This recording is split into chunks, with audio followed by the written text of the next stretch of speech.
My wife made a trip yesterday. Now, when my wife leaves without me, pause, I always get a little nervous because I'm not there to say, hey, do we really need to buy that? You know what I mean? Like, because I'm the more conservative one when it comes to that. But she left, and she told me where she was going. She's going to Plants Plus. Any Plants Plus people in the house? Come on, somebody. Woo-woo! Right? I'm a little partial with Plants Plus because I know the owners who own and operate it, good people. And then the other thing is I know that the things that they sell, the inventory that they have, they make my wife very happy. So therefore, because I am a smart man, I'm very happy when she's buying things that make her happy. Like, mama didn't raise a fool. Like, y'all know that. Like, guys, write that down. Like, if it makes her happy, happy wife, happy life. I mean, that's not really in the Bible, but it kind of is somewhere. Like, we don't, nobody wants a disgruntled wife. So, if she wants plants, you get her flowers, whatever she wants, right? And so, anyway, she brings these plants home, and we're putting them out on the deck in different places and on the front of the house and all this stuff. And they're beautiful plants, they're beautiful. And I couldn't help but just back up and think about these plants. And because, this time of year, things are turning green, and it's beautiful, isn't it? Is it not? Don't you love the springtime? Like, I love it. It's so refreshing. But all I could think about, I backed up for a second, and I was like, man, these flowers here, and just looking around all the trees and everything, I was like, it all started in a seed, in seed form. But the crazy thing about a seed, I don't know if you know this, but a seed has to break for it to actually sprout and break through the ground, right? Now, the reason why I bring that up is when it comes to the breaking of a seed and the necessity of the breaking is oftentimes in our culture when we talk about breaking and things being broken, we kind of say it in a negative tone, do we not? How many of you have ever broken a plate before? You weren't real happy about it, I'm sure, right? And then maybe you've broken your favorite cup, like it was a glass that you bought as a souvenir and you dropped it and you broke it. How many of you, now maybe you don't want to raise your hand because maybe you did it to somebody in this room, but you've broken a window before. You've broken somebody's window, maybe your own or maybe somebody else's window, right? I might have done that here in Sikeston when I was a kid a couple times. Anyways, I don't think it was to any of you in this room. I'm sorry if I did that. I apologize.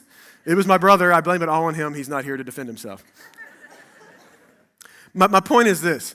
Is oftentimes when we think of brokenness, we think of things being broken, brokenness being in a negative tone. And if we're not careful, when we think of people and we label them broken, we think of them in a broken, negative tone. And so what happens is when it comes to brokenness, it's not a foreign concept to you and me, but it can be a misunderstood truth. That all of us are broken, every single one of us. You can't avoid the fact that you are broken. Well, how can you say that, Pastor Justin? Well, you're not perfect. So therefore, you're broken. All right? There's only one who's perfect, and his name is Jesus. So you can't go through life being a Christian trying to cover up your brokenness. Then you're being a Pharisee.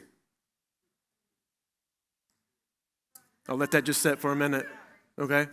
Oh, we're just getting started. See, the thing about brokenness is this. Your brokenness is what makes you unique. It's your story. It's how you have overcome some things while God has walked with you through some battles. It's the dents, it's the scars, it's the bumps, it's the bruises. That's what makes you beautiful. And that's how you connect with people, is through your brokenness. Did you know God uses broken people, right? Have you read your Bible? It's the prodigals, it's the outcasts, it's the misfits, it's the weak, it's the overlooked, it's those that are unexpected. Those are the ones he uses because they're obedient. See, God doesn't call people to do great things who act like they have it all together. My question to you today is, do you recognize your brokenness? Did you know the worst kind of brokenness is the kind you don't even know you have? And here's the two problems people have with brokenness. Either number one, you think you're too broken to be used, or number two, you don't even realize you're broken at all. Right? Here's the beautiful thing about brokenness. When you bring your brokenness to God and you recognize that you are broken, but you come to him, brokenness will humble you. Brokenness humbles you. Brokenness not only humbles you, but it makes you have a grateful heart, right? So if you're lacking gratitude today, Let me just throw this out there to you. Maybe you don't recognize your own brokenness and who you are. Because when you're broken in front of the Lord, you realize I can be made whole because of Him, not because of me. And see, what pride does is it tries to hide the brokenness and cover it up. But you all should know, because of Easter, because of the resurrection, we can be redeemed, we can be restored, we can be made whole in spite of our brokenness. So brokenness humbles you, number one, but then it leads to number two. Brokenness leads to wholeness, right? And here's what I found when you really recognize your brokenness and you come and you get humbled, you come in front of the Lord, not only will it bring you to that wholeness, but the wholeness will connect you with God on your deepest level. And what's the deepest level? Your soul. And I don't know if you know this, but God specializes in taking the brokenness in the deepest part of your soul and taking that brokenness and restoring it better than what it was before. And God pursues those who recognize their brokenness. I don't know if you know that. You want to know why? Because it's number 3. Brokenness makes you usable. Brokenness makes you usable. God sees the brokenness. He calls it beautiful. And then He sees the humbleness that you have when you come and you bow before Him and you offer up your brokenness. And He turns and makes it whole and restores you better than what you're before. And then because of that restoration, you're now usable. Yet you're still broken. The number one reason potential goes unfulfilled is because people believe their brokenness disqualifies them from being used. Check this out. Through your imperfections, our perfect God provides His plan, purpose, and provision. But it's only through your imperfections. So if you think you're perfect or you're trying to cover up your imperfections, you will not see His plan, purpose, and provision. That's how it works. So what am I trying to say? I'm saying this. Breakthrough comes through brokenness. If you need a breakthrough in your life today, it comes through brokenness, not you trying to hide your brokenness. Okay? Now today I want to look at a story, and it's going to show you how Jesus deals with broken people. By the way, we're all broken except Jesus. Okay? Now, He was broken for us, but He is perfect. Therefore, the reason why He was broken is because His perfection is what we needed. We needed Him on the cross, a perfect sacrifice. So He was broken so you can be made whole. So when you see these stories and you read the Gospels, understand everybody else there besides Jesus is broken. Okay? Now, you're going to see 3 people in this interaction. You're going to see Jesus, you're going to see a Pharisee named Simon, and you're going to see a woman with a reputation. That's your 3 people. Luke chapter 7. If you got your Bible, you can pull it out, go to Luke chapter 7. It's in the New Testament. It's towards the back. If you made it to the maps, you went too far. Go back a little bit to the left. Luke chapter 7, the 3rd gospel. Now here's the setting. We're going to see it in this very first verse. Then one of the Pharisees, this is Simon, asked Jesus to eat with him. And Jesus went to the Pharisee's house and He sat down to eat. Now pause. You need to understand that the Pharisees were kind of the people that were the preservers of the religious and moral purity at the time. In fact, the word Pharisee literally means separated one is a Pharisee. Now, we're not told in this story why Simon the Pharisee invites Jesus to dinner, but we can, without a doubt, understand that it was not because he felt a deep need for a Savior. That's not why he invited Jesus. Why do you say that? Because you're going to see it in the way he treats Jesus as Jesus walks in. And he treats him in a very discourteous way.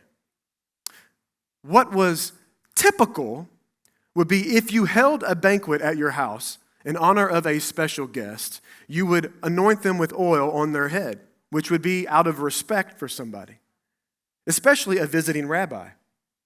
Jesus shows up, Simon the Pharisee offers him no oil. What was customary at the time, that when a friend came over, you would kiss them on the cheek. Jesus shows up, Simon the Pharisee offers no kiss.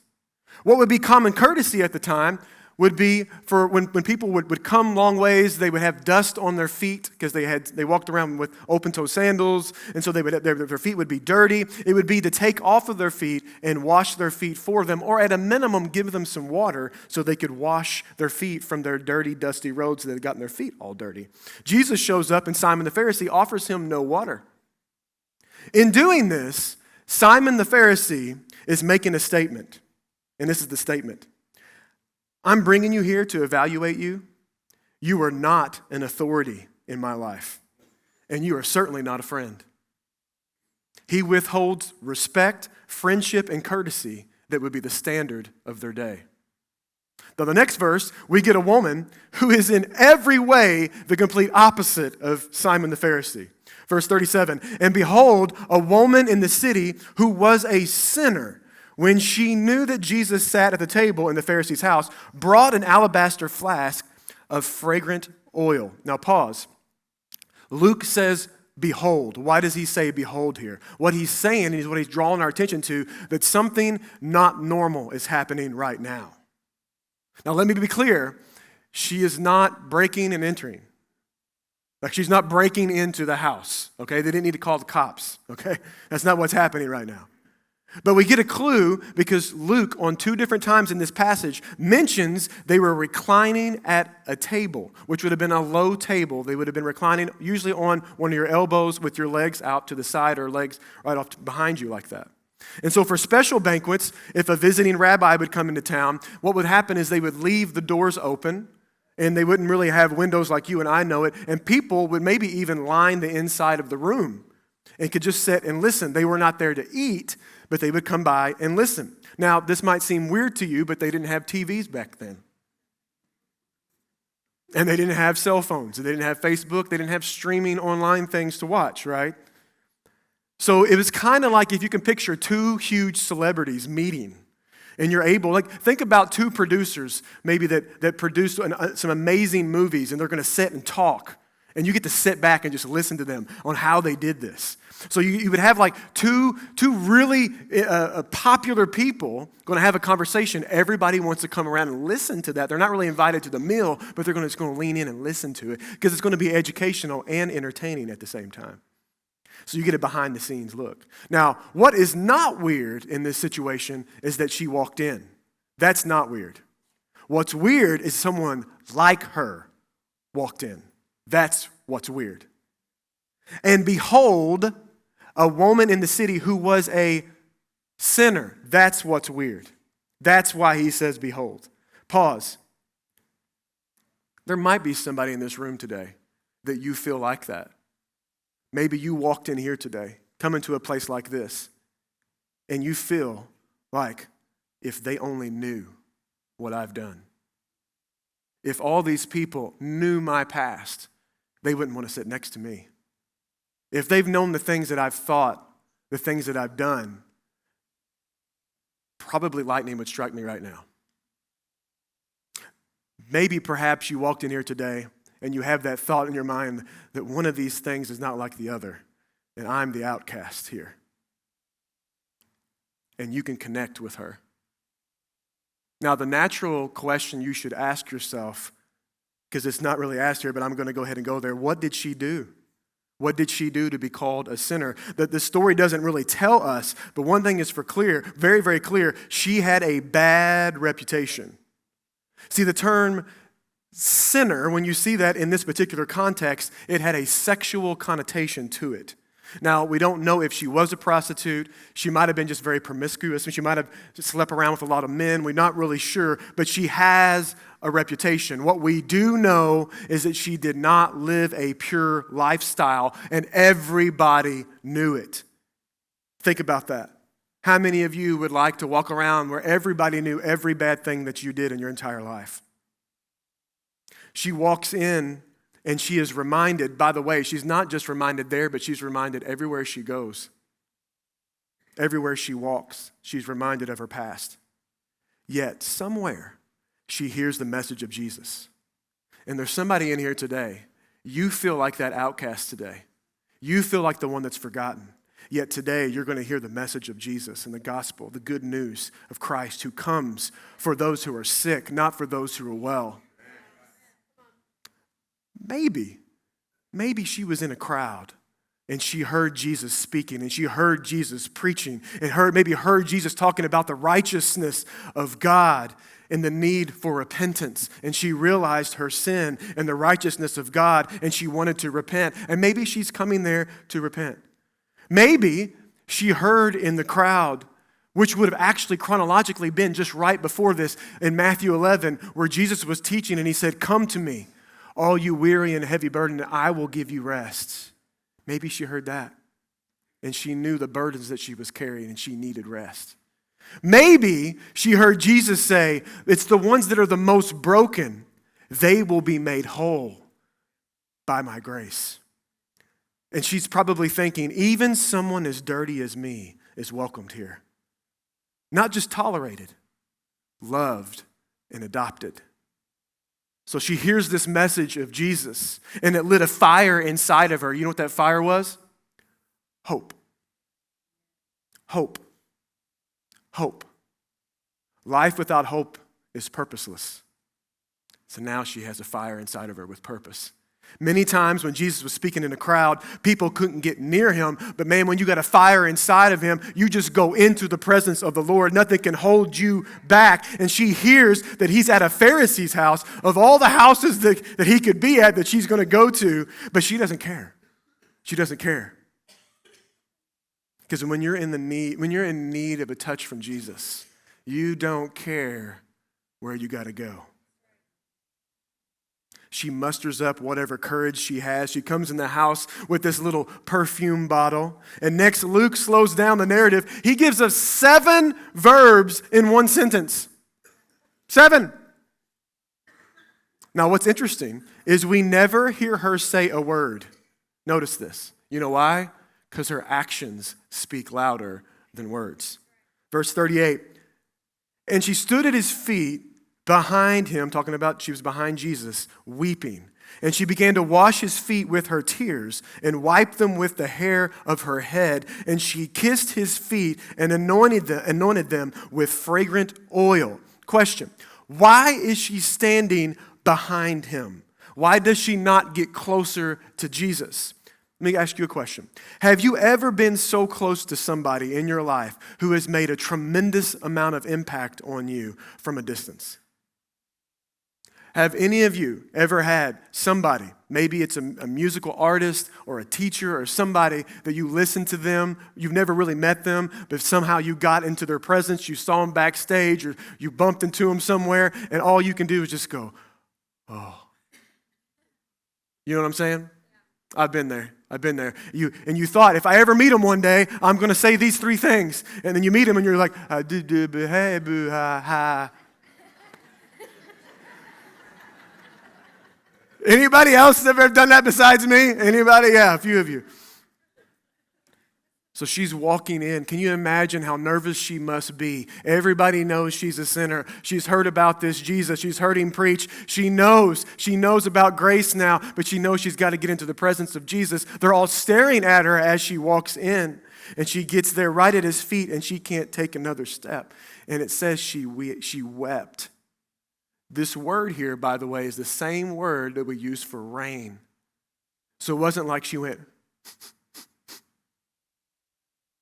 She is weeping on those dirty feet of Jesus. And then she does something what most people would call immodest. She unbinds her hair. Now, in this time, in this culture, for a woman to unbind her hair would only be reserved for her husband. And that's it. You would not unbind your hair in front of other men. Paul actually called, when a woman would unbind her hair, the glory of a woman, is what he said. And so what she's doing is taking the glory of the woman, the glory of her, and using it as a rag on his dirty feet. And she kisses those feet and anoints them with perfume. And so what you and I are seeing is a real life enactment of Romans chapter 6, verse 13. Do not let any part of your body become an instrument of evil to serve sin. Instead, give yourselves completely to God, for you were dead, but now you have new life. So use your whole body as an instrument to do what is right for the glory of God. What am I saying? The same eyes, listen, don't miss this. The same eyes that were painted up to attract men, now those same eyes have tears coming down from them for the one that's her hero. The same eyes are seeing the one that she's been longing for to get into the presence. The same hair that was pulled up is now let down to wipe the feet of the one who's her hero. The same perfume that she used to put on to attract other men is now being poured out on the feet of her hero. And the whole room is filled with this aroma of that fragrance. And then a stench arose. It's the attitude of this Pharisee. Verse 39. Now when the Pharisee who had invited him saw this, now check this out.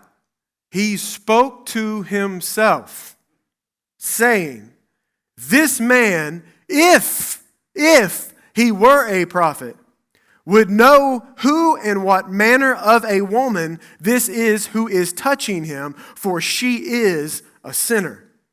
So what's he saying here? He's saying he's been evaluating her, and if he was a prophet, he should know what kind of woman this is, because we all know. And he wouldn't let this happen. He wouldn't let her touch him like that. Simon is offended, not just by the woman, but also by Jesus. Notice the Pharisee spoke to himself, if he was a prophet. But what does Jesus do next? Verse 40. Jesus answered and said to him, let me pause. Who asked Jesus a question? Who? Did anybody speak to Jesus right there and need Jesus to respond to something? Nobody spoke to him. Jesus knew what he was thinking in his mind. He said, you don't think I'm a prophet? You don't think I'm from God? All right. Hey, Simon, I have something to say to you.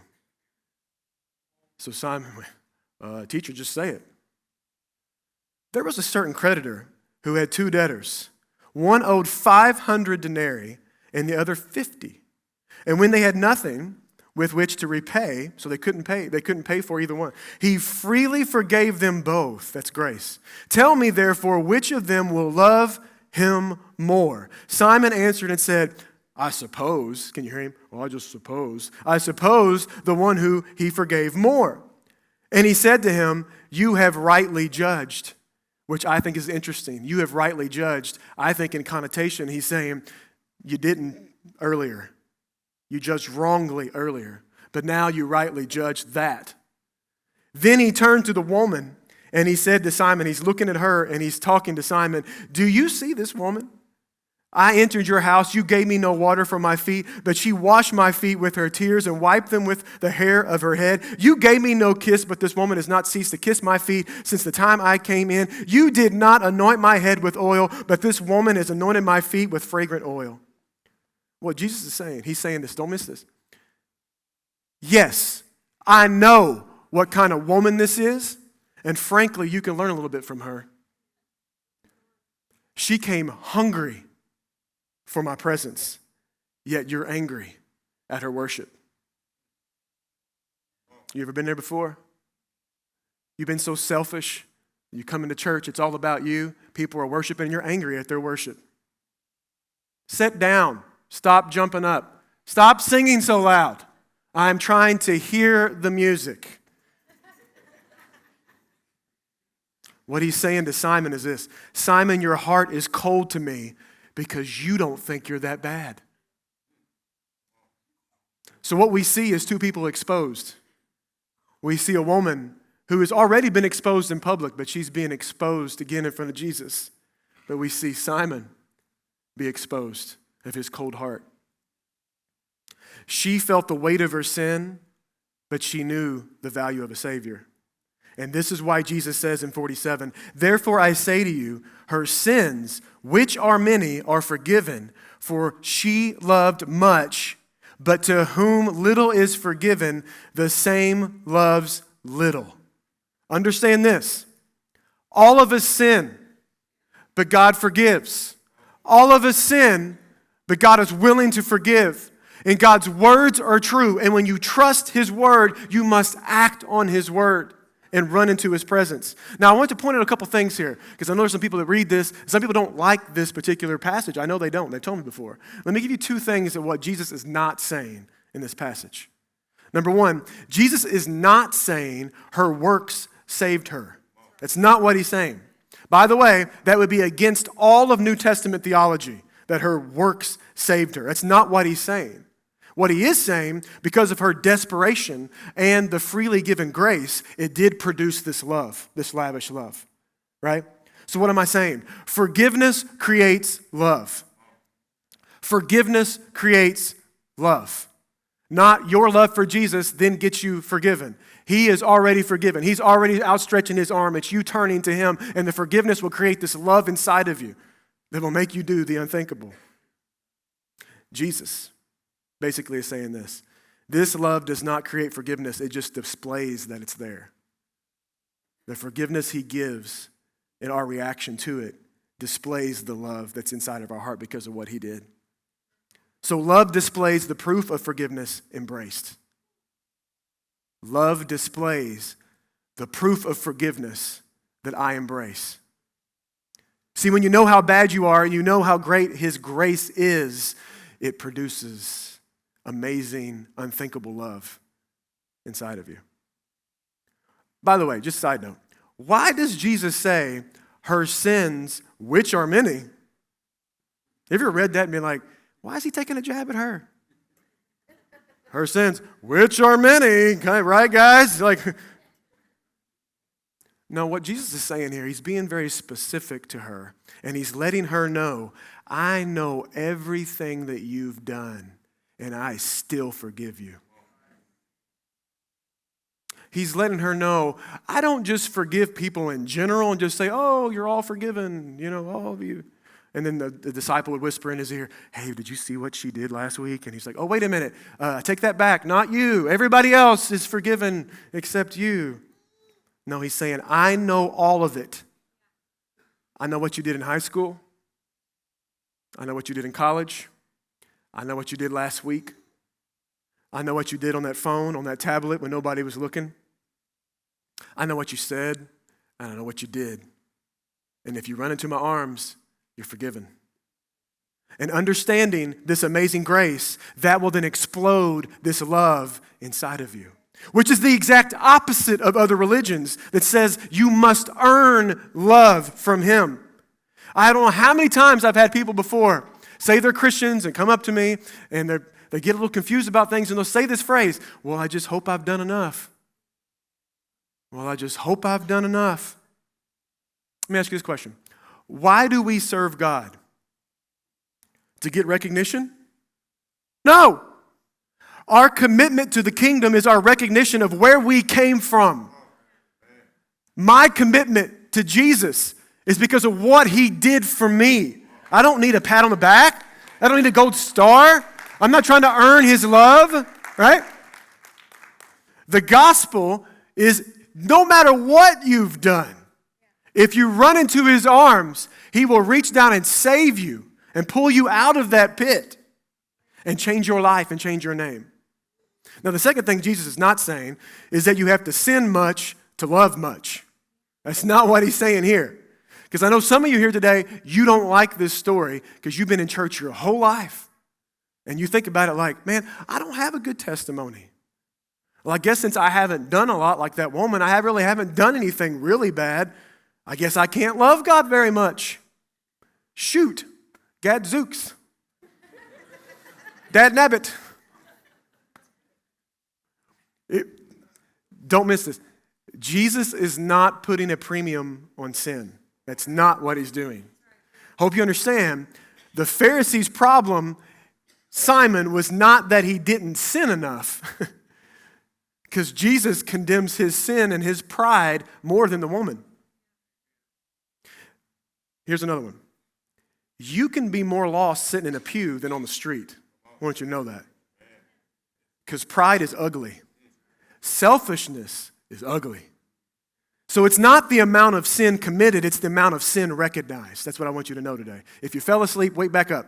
It's not the amount of sin committed, it's the amount of sin recognized. When you realize you need a Savior. Now, if you're not feeling a burning fire inside of you to tell people about Jesus, if you don't really have that, or you don't really have a burning fire inside of you to serve the Lord, probably because you're minimizing one of two things, or maybe both. Number one, my depravity. My depravity. What's that mean? Your brokenness. You're bent towards sin, right?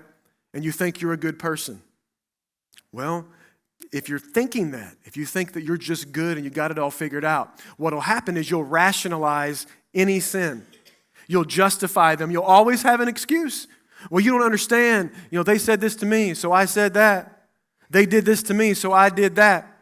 Eye for an eye, because you don't read the gospel and you don't understand the good news of Jesus. You don't understand your depravity. The second thing is His grace. You minimize His grace. And you say, well, I'm a loser. I'm a nobody. I'm worthless, etc. You don't know my past. Let me say this to you. If that's you, if you are minimizing His grace, don't insult God's grace. The question I want to ask you today is this. Who would you rather be in this story? Who would you rather be? Simon or the woman? Would you rather be the Pharisee that people in the community look at and go, wow, they've got it really all together, right? Would you rather be the one who thinks they're perfect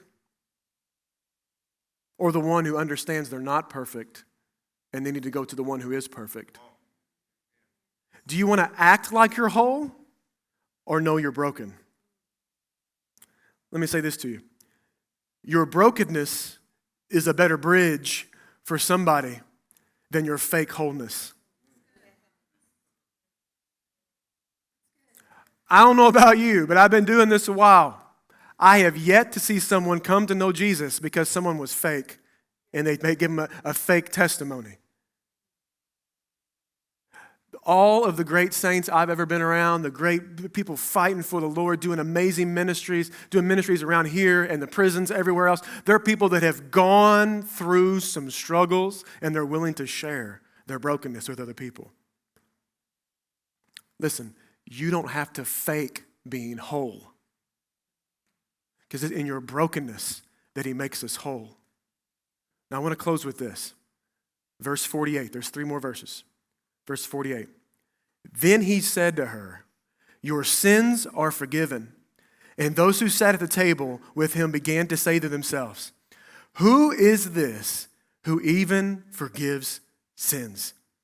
Then He said to the woman, your faith has saved you. Go in peace. Now what's happening right now is they heard Jesus tell a story about a creditor and some debtors, right? They owed the creditor some money. So the creditor forgives the debt. Jesus turns to her and says, listen, you're a debtor. You owe. You're forgiven. Don't miss it. Jesus told a story of a creditor forgives the debtors, and the debtors now love the creditor because of what they did.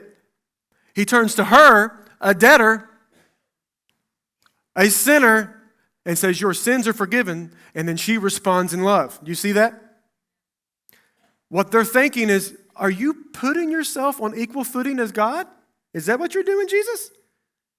Jesus is like, yeah. That's exactly what I'm doing. I hope you understand this. Jesus is not confused. Jesus is never confused. Jesus is never going, I don't know what to do in this situation. Let me ask you this question. How does Jesus know her sins are forgiven? How does He know? How can He say such a statement? How does Jesus know her sins are forgiven? You want to know why? He is the payment. That's why. He's the literal payment for her sins. He who knew no sin became sin so we could become the righteousness of God. What he's saying is, I will bear your sin. I will bury your sin. I will beat death, and then you will rise with me if you're in Christ. What he's saying is you got to stop wallowing around in what I've already paid for. Stop wandering around in these things that are going to do nothing for your life. Your debts are done. It is paid in full.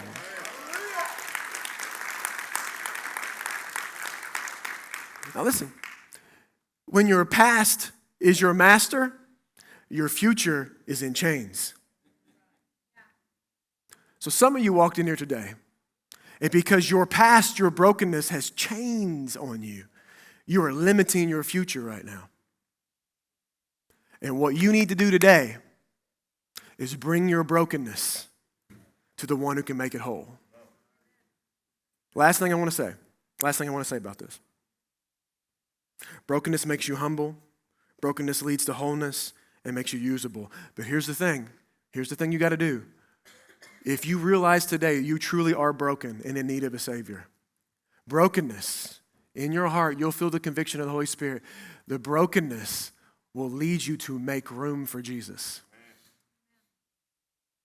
Until you understand you're broken, you will not make room for him. And you can come to church all you want. It does not mean you're making room for Jesus, right? It just made it in your schedule. That's all that is, right? Have you made room for him today? Have you made room for Jesus today? Do you truly believe that you are broken and you can trust him with your brokenness to take your brokenness and make it something beautiful? Do you really believe that today?